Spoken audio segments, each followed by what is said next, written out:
اعوذ باللہ من الشیطان الرجیم بسم اللہ الرحمن الرحیم۔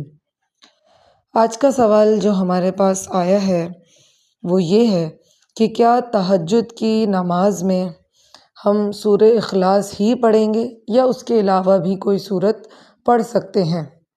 تو اس کا جواب شریعت مطہرہ کی روشنی میں یہ ہے کہ تہجد کی نماز میں ہم کوئی بھی سورت پڑھ سکتے ہیں جس طرح ہم اور نمازوں میں پڑھتے ہیں۔